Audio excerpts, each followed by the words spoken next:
Sanbonani. Hello to all our viewers and a warm welcome to our guests. I am your host, Sharon Mogokgwane. We meet again on the Ammaruri TV show where we talk about hurts and issues that have affected our lives and seek truth and healing. Today on the Ammaruri TV show, we'll be talking about a heart-wrenching topic, surviving rape. In our everyday lives, we are bound to face a variety of challenges due to the brokenness that is in the world. Today, you may have lived a very good life, and then one day, everything turns sour because someone who had their own brokenness came along and invaded your privacy and your inner space. Our guests today have experienced this deep kind of invasion, which usually leaves a huge scar in one's heart. Many people have experienced this type of invasion. Some were healed from it, and while others are still left with a deep scar in their hearts due to the horrible experience. I'm going to ask our guests to introduce themselves to us. Welcome to the show. May you please introduce yourselves. Dumelang, my name is Kunela Ndlovu. Thank you for having me on the show. Okay. My name is Magdalene Ndlovu, Kunela's mother. Thank you for having me on the show. Welcome to the show. We also have our resident pastor, Pastor Mogokgwane. Pastor Mogokgwane, you're welcome. Thank you very much. Okay. Kuni, may you please tell us more about yourself, where you come from, and just who you are?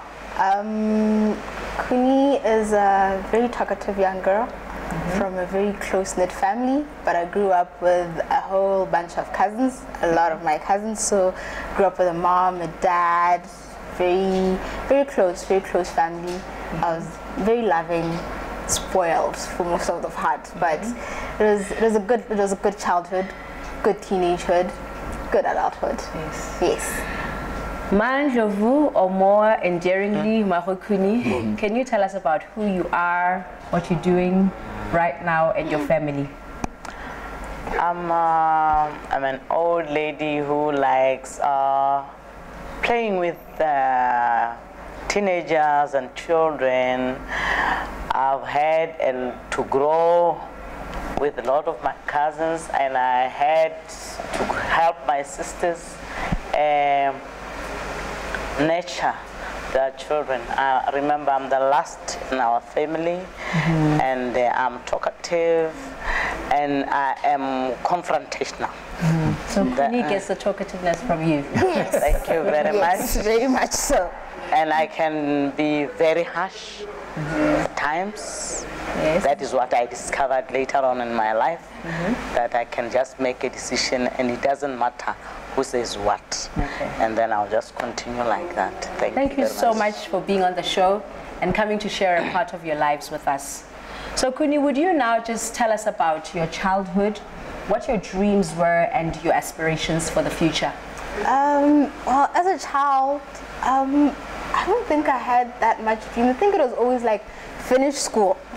The main thing is to get out of my parents' house, and the only way I could get out of my parents' house is if you finish school, if I finish school, because I need to get a job, because I would want money. And you know, with parents, can I please have?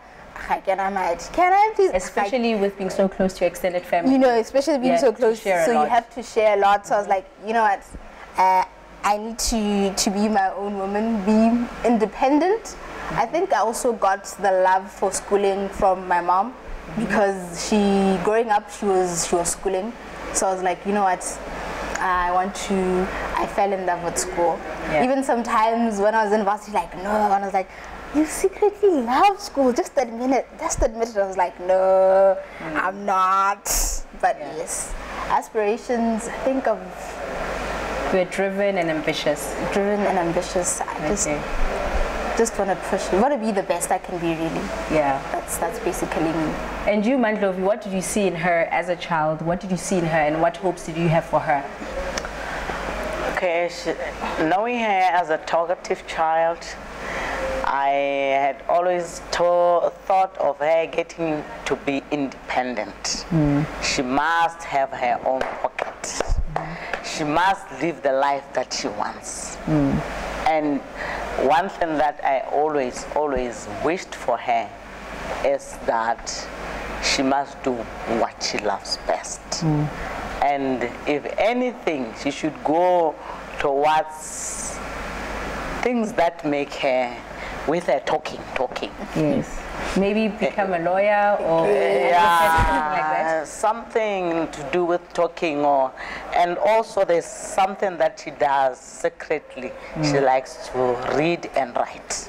Yeah. Those are the things that I always wanted to. I wish she could continue with her writing, but it's not coming up clearly. She does it there and there, but I think one day it will come out.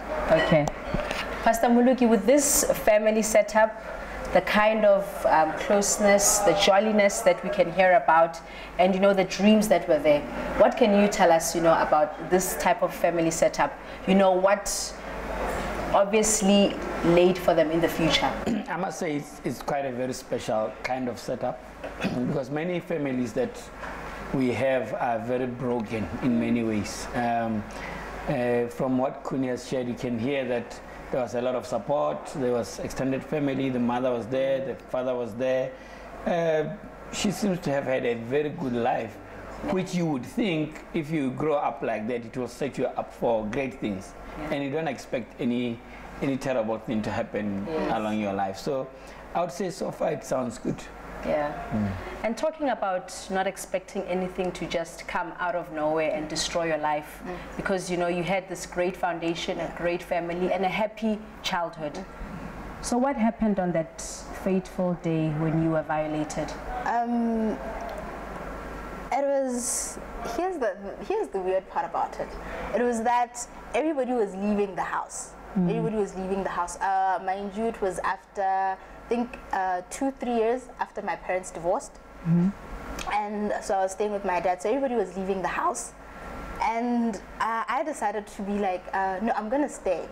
I'm gonna stay home tonight because I had to go somewhere the next day. So Daddy's like, but are you sure you don't want to go to your grandma's house? I was like, no, I'm a big girl. Those are the exact words that I remember saying. I'm a big girl. And how old were you? I think I was in Form 2. Okay. I was doing Form 2, yeah. So I was like, no, I'm a big girl. And then he was like, okay, because Lene, he doesn't want to be, he didn't want to like shield me. Overbearing. Yeah. So I was like, okay, no, fine. And then as the night went on, everybody's gone. And I'm watching TV, I'm watching cartoons. And then I fell asleep on the couch. As I fall asleep on the couch, then I wake up, go to the bathroom, and then come back. And then I fall asleep again. But this time when I wake up, I find that there are people in the house. And my body literally becomes numb. Like, what is going on? And I don't want to wake up, so I pretend like I'm sleeping. Up until they shake me, like, wake up. It was a robbery, where's the money? I'm like, I don't know. So they're looking, they're invading in the house, and one of them, there were two. One of them was like, let's rape her. And as a child, I see what's going on. I see, but I'm not processing it. I'm like, okay, he just said this. Then the other's like, yeah, let's rape her. And then it's like, take off your clothes. And I'm trying to like talk to them, and then one of them just slaps me, and I'm like, you know what, Kuni, just get it over and done with. Whatever's gonna happen, let it happen. And the first one comes, I'm violated. Then the second one comes, and I'm violated. And when they're done, they're like, okay, there's no money in the house. Let's just go. So after that, then it was not sinking in. It was like something happened, but then you have that numb feeling of, you know what? I actually slept. After it happened, I just slept like nothing is going on. And the next day, I bathed, and funny enough, then I went to church. I went to church. Then after that, I called my dad. Daddy, did you forget to lock the gate? And he was like, no, I locked the gate. And he asked me why. Like, no, nothing is wrong. It's fine. and I went to wait at my grandmother's house, and it was like everyday business. You know, it was just me there. Everyday business, life goes on. Nothing had sunk in at that point. Viewers at home, on that note of suspense, don't go away. Catch us again. We'll be back up.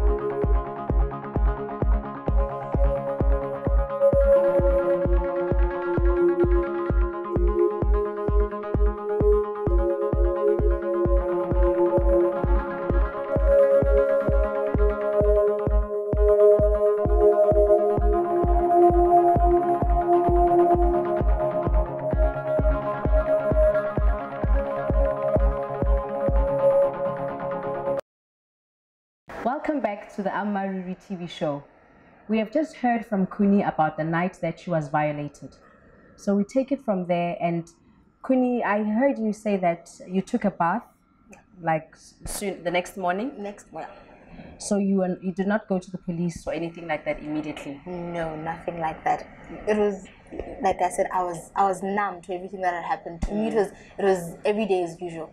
Nothing has happened. Go to church. Go wait for Daddy at Grandma's house. Yeah. So there were not any police reports that were done? They were done after I got home.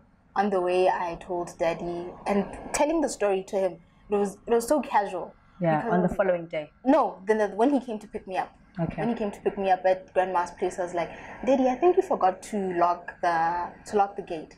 And he was like, no, I locked. But I was like, no, you didn't, because we were robbed, and when we were robbed, I was raped, and he was driving, mind you. Yeah. So he had that moment of yes.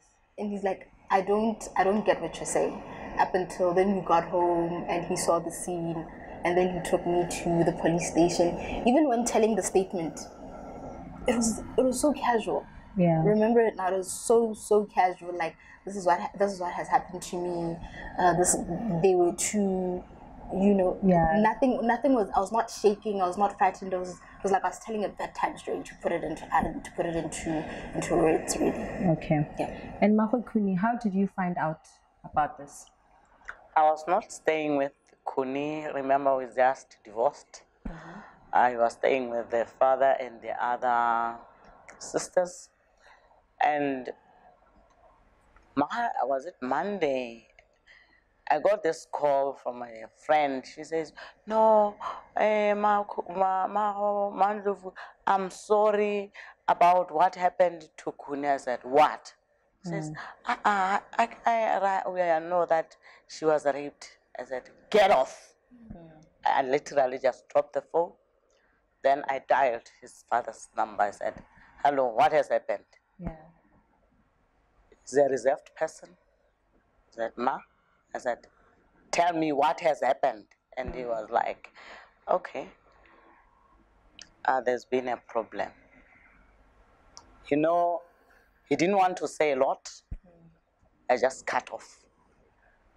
Because now I was boiling. I was wondering why it took him so long, and I'm getting it from the wrong people. And it was not easy. Actually, then I just got into the car, went to look for him to say, now let's talk. Yes. And later in the evening, I think after school, Kuni passed by, and she told me, and it was not easy. That is how I found out. Sure. It's not a very nice way of finding out, finding out from someone accidentally apologizing to you for what had happened. Pastor, with the kind of hopes that they had, where does this now leave them? A young, hopeful girl, intelligent at school, and parents who had so much hope and dreams for her. Where does this put them now in life? How does one even make the next move in life after something like this has happened? Yeah, this kind of violation is very, very deep. Somebody comes into your space and they take advantage of you in that way. Her initial response was very numb. I think it will be very interesting to hear more about what then happened later, because this was a real great, terrible thing to happen to her. And I will assume that, there are certain things that then began to happen to her as she began to think about what this meant to her. It's just, you know, we live in a world where you think everything is perfect from her childhood, family, you know, everything was going well. We've just heard that, you know, there was divorce that had happened. Family is not together, you know, the And then enemy. now this happens. Yeah, and the enemy takes advantage of that kind of a situation. It can leave terrible scars for the rest of your life. Yeah. It can actually change the way you view life. How the hopes, the dreams that you had, suddenly they can all die because somebody came into your space and violated you. Yes. And from then on, you know, how were the days after this experience, after you had found out Mogokgwane, and what did you change her living arrangements? What happened days after? No, we experience? didn't change the living arrangements. No, we started now trying to find how we can assist her. And consciously or subconsciously, she started to change. Even at school, even the way she behaved, she became reserved, and she's outspoken person. Now she became reserved, and there were words that you don't use around her. You do not talk about sex. You do not talk about boys. You do not talk about rape, because she could just snap like that. Yeah. There have been incidents when I will be called at school because she just overreacted according to the teachers. Yes. And then it was me and the teachers counseling, but at school we were trying to manage the situation. We are very much trying to manage the situation, but it was not easy. We would move from one psychiatrist to the next, pay this one, always listening to people trying to hear who is the best in town. You go there, pay, and it was, she would go for first session, second session, third session. Oh, I will be in trouble. She will be telling me about this person who is telling her how careless she was. She was feeling that now they were blaming her for what happened to her, and I was not assisting. That is how we started making that follow-up and the observations. Remember, you were staying with the father, but I tried to keep a close relationship with her because I didn't want to lose her. Yes. I wanted to assure her that I'm still with her Yes. and I'll protect her. Yeah. Even Daddy is trying to protect her, but because he's not the talking type, he was very quiet and trying to shield it as much as he could. All right, when we come back, we're going to talk about how you eventually found the right person who led you to recovery. Viewers at home, I'm sure you do not want to miss that. We'll be back right after the break.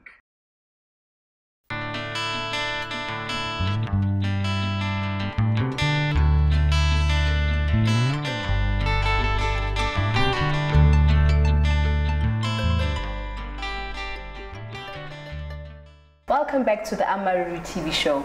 We are talking about the heart-wrenching topic, surviving rape. We have two guests in the studio, a mother and a daughter who was violated sexually, and they've been just sharing about the experience of her violation and how life became after she was violated. Before we went to the break, Kuni's mom, you told us about how volatile things were, you know, days and months after the experience, as things were beginning to sink in to Kuni, and how eruptive school was. Kuni, how was your experience? What change did you find and see in yourself? You know, as time goes on, you as much as you want to numb it, reality eventually sets in. You know, I remember I couldn't sleep in my room, so I eventually moved to Daddy's room.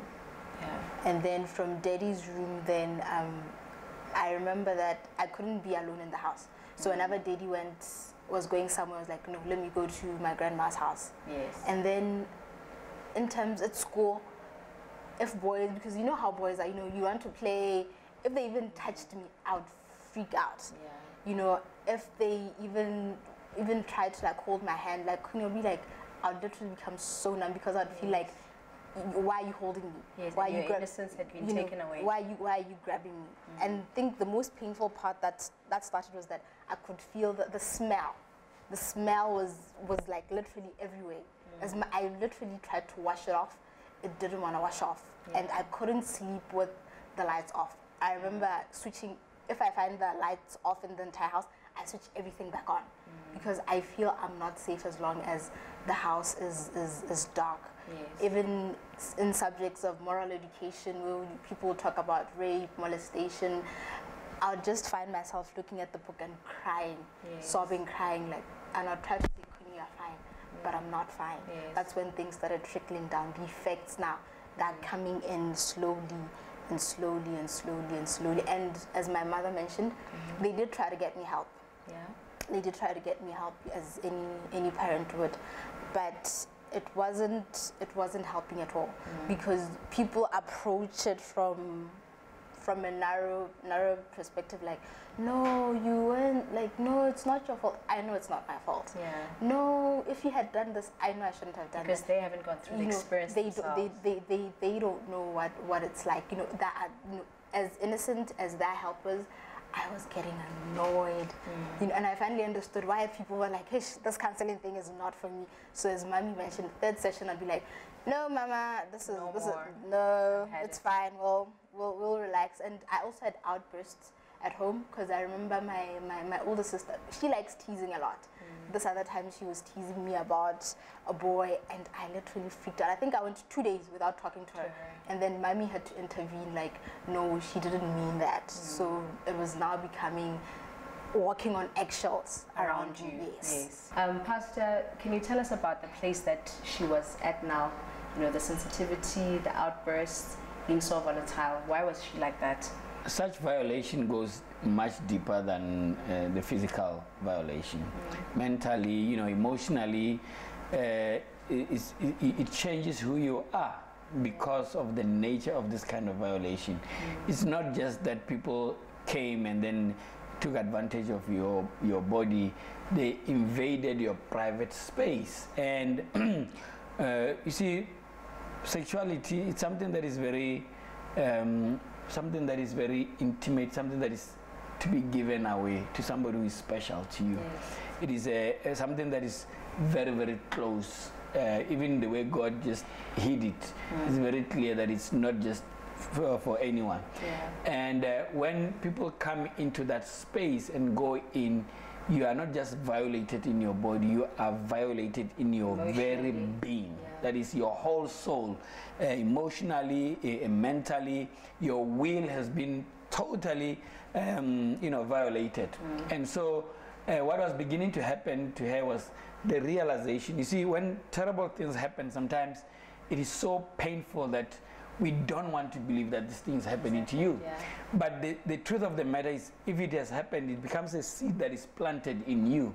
And it is only a matter of time before this seed germinates into fruits that are visible. And the fruits that we are seeing in her was the anger, the irritation, avoiding certain subjects, everyone having to be very careful. She talks about the fear of darkness, because when it's dark, she somehow immediately her brain says, when it's dark, you'll find people there. Sleeping alone, when you wake up, you'll find people there. These are things that really happened to her.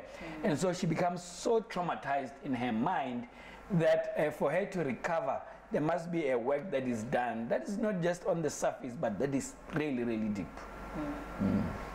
And going through help, psychologists and counseling, did you receive any medical help? I never received any medical help. The only medical attention I ever received was going through the normal tests. Are you fine? Are you okay? That was all. But other than that, no, there was nothing like that.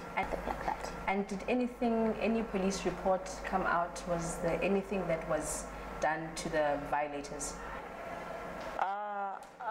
According to me, I don't remember any report, because she couldn't remember anybody. There were people who came and went and disappeared into the darkness. And I don't think I was in a position to want to like even look for those people, pursue it. Yes. I thought the best thing I can do is deal with it close range. And also focus on her. Focus on her. I got a close range, meaning getting help from professionals, and that was the best thing that I could do for her. Yes. That I thought that was what I could do for her anyway. Yes. And how did this change your, your results at school? They dropped severely. They Yes. dropped. Sometimes I want to be like, Kuni, you're bright. You're bright, but they dropped because I couldn't concentrate. I didn't want to be in school. The best place for me was to be somewhere. Yes. Somewhere, not at home, but just somewhere where I don't have to think, I don't have to work, I don't have to be around anyone. Sort of wanting to shut out of life. Shut out of life. Where you eventually have negative thoughts like, I just want this to end. Yeah. I just want this. I'm having a like to die moment, as people call it. Yes. Having too many like to die moments because I felt everything was happening so fast. I'm trying to deal with my parents' divorce. This is now happening. So it's baggage upon baggage. There's so much to tell and so many things that came from this experience. We didn't even get to talking about your road to recovery, but after the break, we'll be talking about the road to recovery. We'll be right back.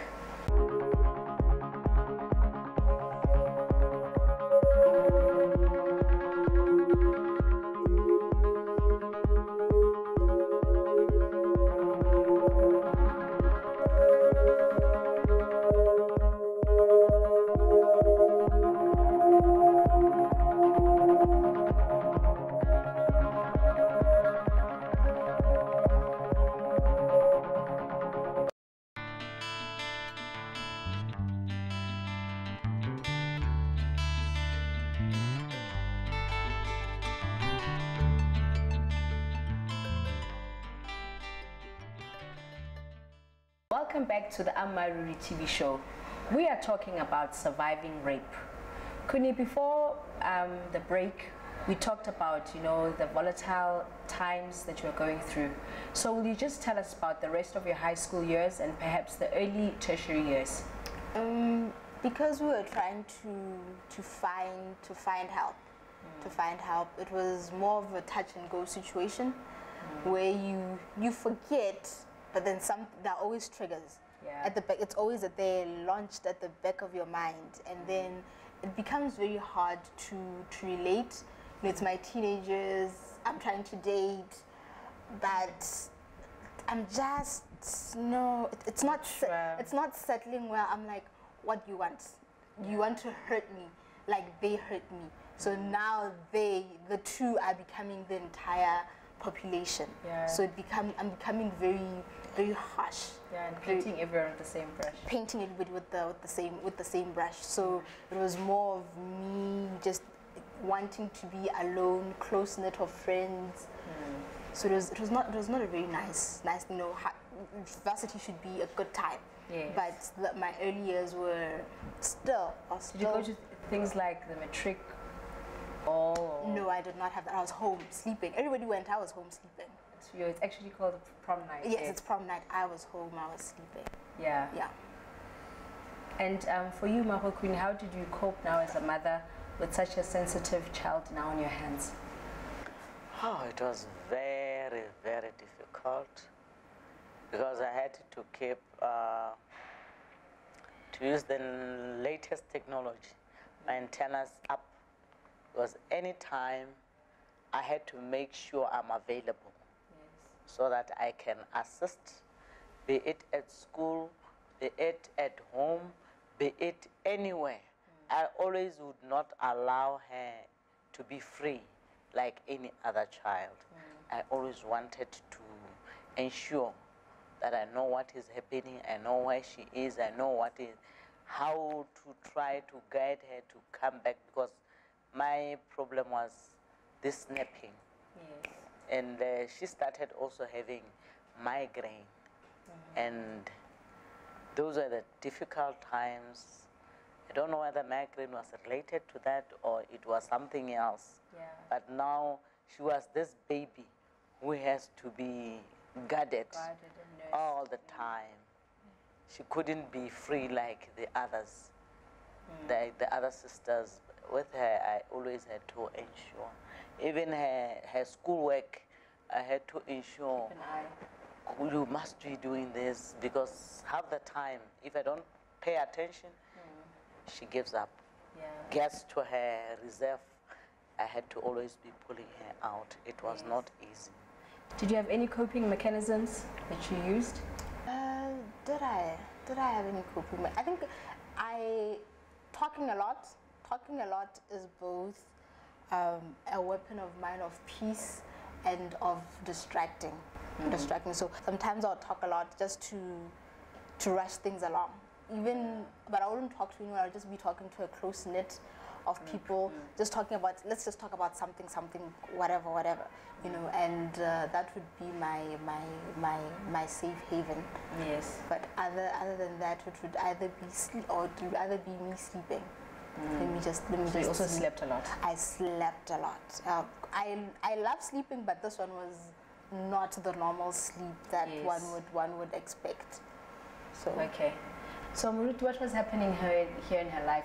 The migraines, sleeping a lot, and was she hiding behind some things? Yeah, it's a sign of depression. I think she was going into depression.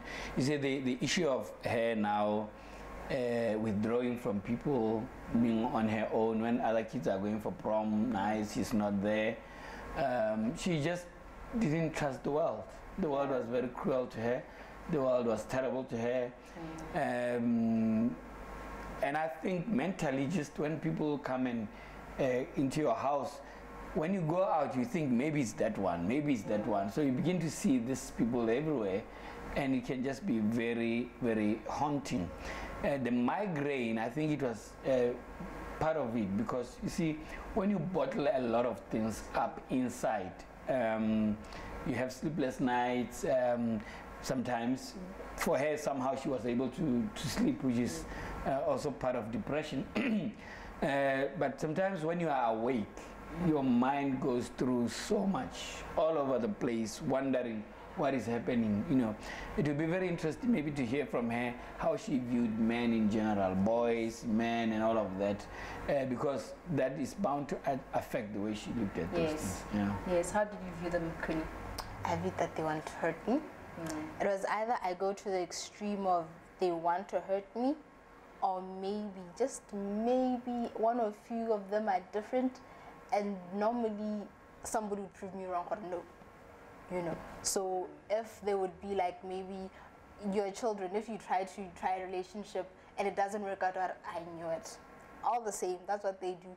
They come, they hurt you. After they hurt you, they leave. So it was more of like, that's what men do. Men come to take what it is that they take, whether it's your love, and then they misuse it and they go away. Yes. They are there to hurt you. Yeah. Even though I had a loving father, he was only a loving father and a brother. Everybody else, no. So this didn't change your view towards your dad? No, my dad was still the person, the good trusting man. But everybody else, I don't want to be in that space. I cannot deal with that, because they are the enemy, and the ones that are in my family, they're there to protect me. My brother and my dad. Those are the only males. As for other males in my family, no, I was not going to be trusting them like that, because, as I said, same paintbrush. Yeah, for everyone. Yeah. That's why women say men are dogs. Usually they would have met one or two who treated them terribly, and they'll say then men are dogs. Yeah. And how did you eventually, begin to see them differently?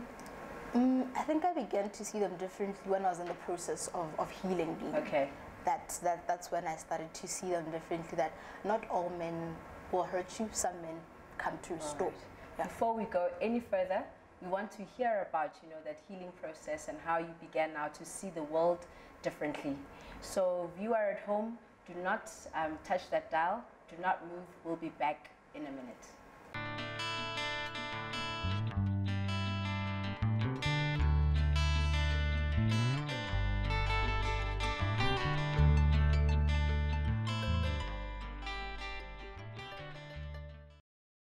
Welcome back to the show. We are talking about surviving rape. Kuni, can you tell us about how you finally met the right counselor? Well, that one. It was actually through my mom. My mom said she had heard a few people that were talking about this pastor who was doing counseling sessions. Now, me being me, I was like, oh my gosh, here we go again. Yeah. So I'm just going to do it just to satisfy her. And she booked an appointment for me. And I went in. I was not very enthusiastic. I was like, you know what, let me just get this over and done with. So then I met him, and the funny thing that made my interaction with Muriti different was he did not want to talk about my sexual violation. Yes. He wanted, before anything, he wanted to know, who is Kuni? Yeah. Who are you? And that for me was a very different approach. But thank you for not looking at me as a victim. You know, don't look at me through a victim. Look at me as the person that, as a normal person. And after that, it was more of before we can get into your incident, have a bit of self-introspection. Who are you? How have you lived your life? What were the effects of that? And then we got to a point where we eventually got to the sexual violation. And then he made me realize that this incident that happened, the reason there are so many emotions, because it stems so much deeper. There were so many things before. So now they are all coming all in because of this big thing. Now it's affecting you so much. But then don't look at this as a negative what's the word? As a negative thing. Not a negative thing, but then look at the positive outcome of as you would have it. You're still alive. Yeah. Normally people would be dead. They would have decided to kill you. Yes. You still have your good health with you. You know, you still have a very strong family. Your mom and dad and your siblings, that's still there for you, supporting you. So don't look. He actually gave me this blank piece of paper and drew a dot. And he was like, what do you see? And I was like, I see the black dot. You just see the bad. Look at the other good that surrounds you. So for me, he did not become more of a counselor. He approached me as a friend, a parent, you know, that it's not about, you're not in the salon. I'm willing to walk this journey with you. Yeah. So we had sessions weekly up until there was a time where I eventually went to bed with the lights off. Yeah. And I was like, oh my gosh, I was able to be, the smell that I always had, it faded, it disappeared. And when I thought of the encounter, it was like a scar.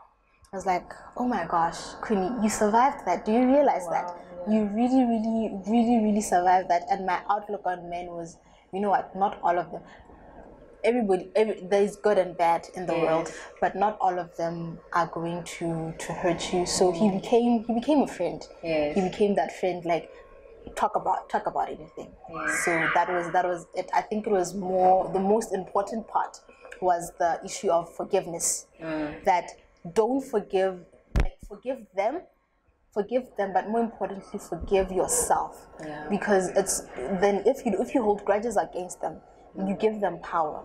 But forgiveness for me was the important life lesson that I took, and even up to today, you are allowed to hurt, but then you also must forgive. Yeah.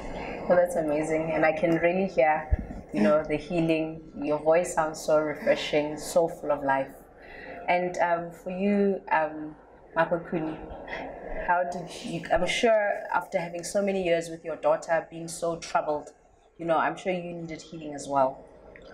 Yes, I did, but you know, these days I call it stolen blessing, because actually, it was a discussion, girls discussing, the other one trying to help this other one.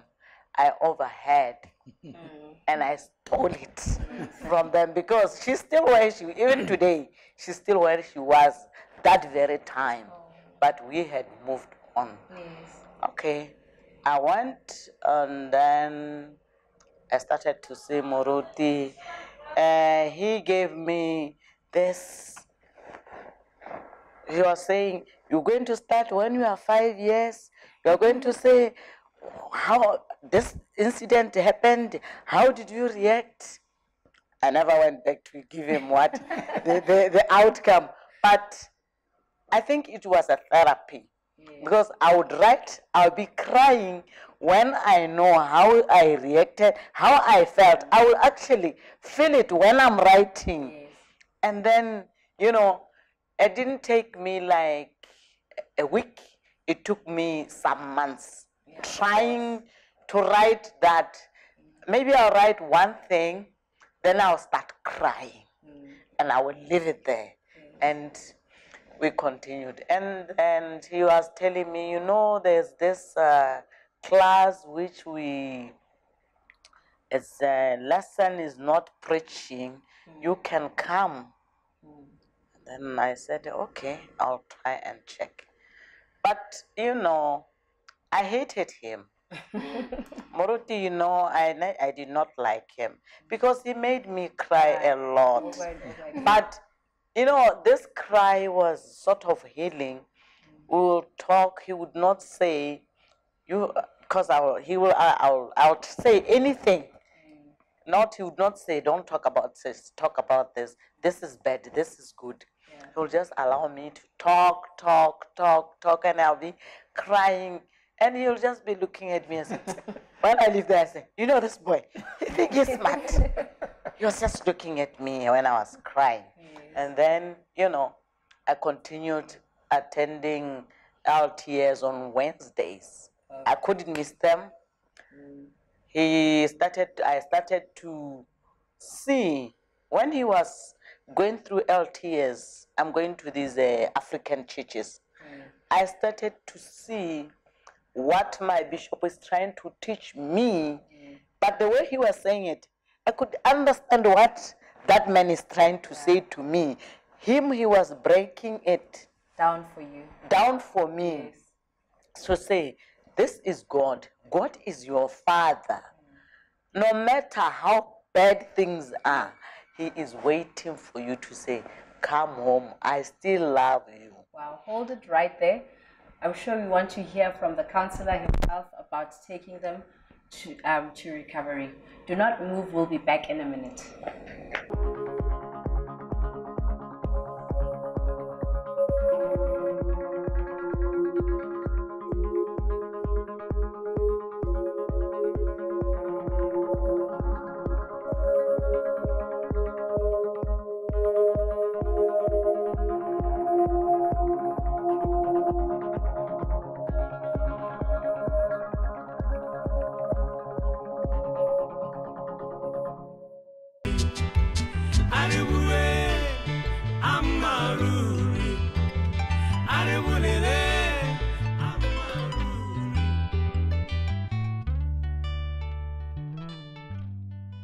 Welcome back to the show. We're about to close off. Pastor, can you just tell us about how it was taking them through their healing journey?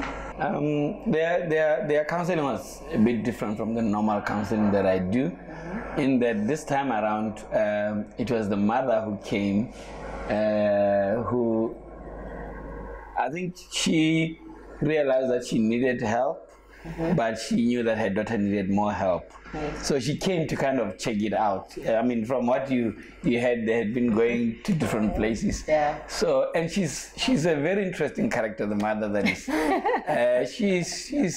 She will bully you, you know. She basically just was bullying me with questions and saying things, and I'll just listen to her and give her an ear, and we will talk about certain issues. Usually what I do during counseling, instead of, like you heard her saying, instead of trying to get to what is your problem that you came with so that I can help you, I try to explain how we are made up by God. I explain that you are a spirit, you have a soul, you live in a body, And I try to explain how all of these different aspects of our beings make us function, and what kind of things can happen in our lives that can change the way we function.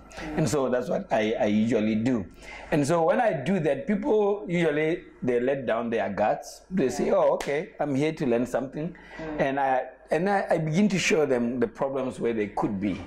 And so they can begin to assess themselves and look at them. What I have found out in terms of helping people is that usually the problem that you think you are dealing with, that is right there on your face, like for her, the issue of the rape, is made worse by other underlying issues. Yeah. So that's why I don't usually deal with the problem that is right there on hand. I try and help people deal with the other issues. I usually use this funny example. I say, when you have a corn, and you are walking around, people are dancing, you are very careful, collected, because you don't want anyone to touch you there. Because any small touch, it exaggerates it. It becomes too much. And so that I try and help people deal with their past pains before we get to the pain, the present pain. Thank you, Moruti.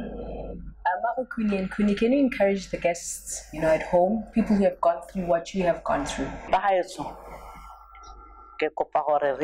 Learn to itshwarela.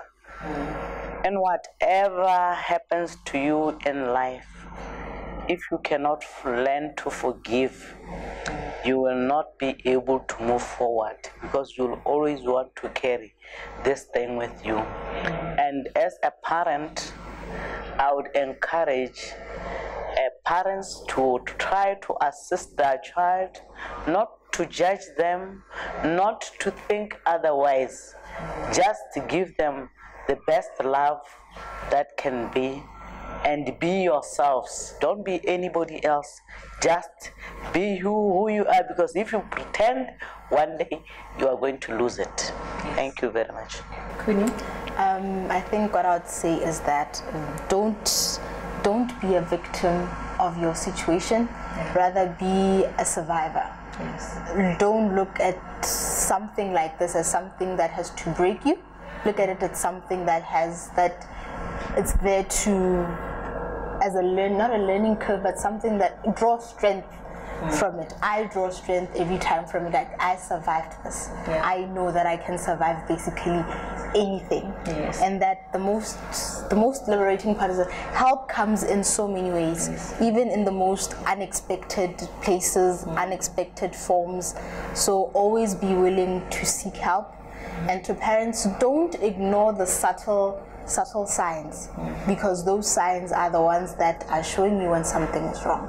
But otherwise, this is something that we face, especially in this day and age where we women are being victimized. Yeah. This is something that we need to stand up against. Don't be a victim, like I said, be a survivor. Yes. Yes. And Moruti, how will you encourage our viewers? I would like to say to our viewers at home that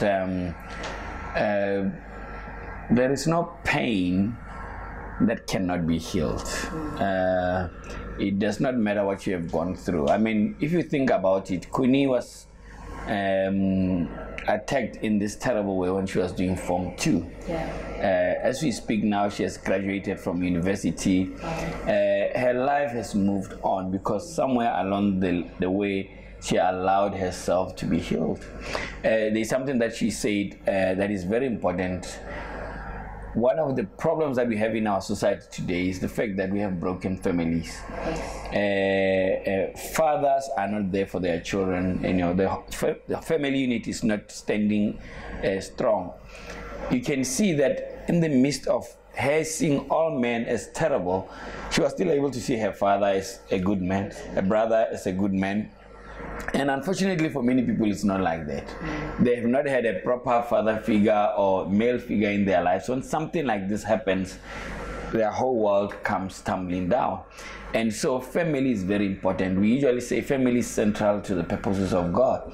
And family is supposed to give a sense of belonging, a sense of security, and a sense of identity. When a child has this, the life storms can come and all of that and try and shake them. But the fact that they already had this engraved within them at a younger age makes them able to survive it better.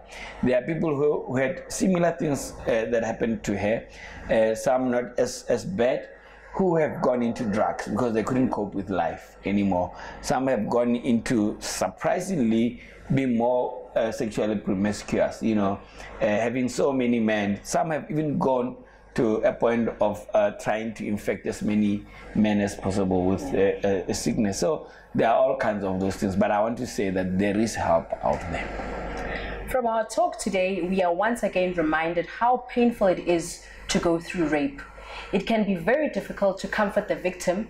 It is almost impossible to try and help someone understand or accept why they have gone through rape. But sin is in the world and it rears its ugly head against everyone. As the community, we must offer the care and compassion and help to those who find themselves in need and in vulnerable situations. If we are victimized in any way, may we seek strength in God to hope and live to the fullest once again. Thank you for watching the Amaruri TV show. See you again next time.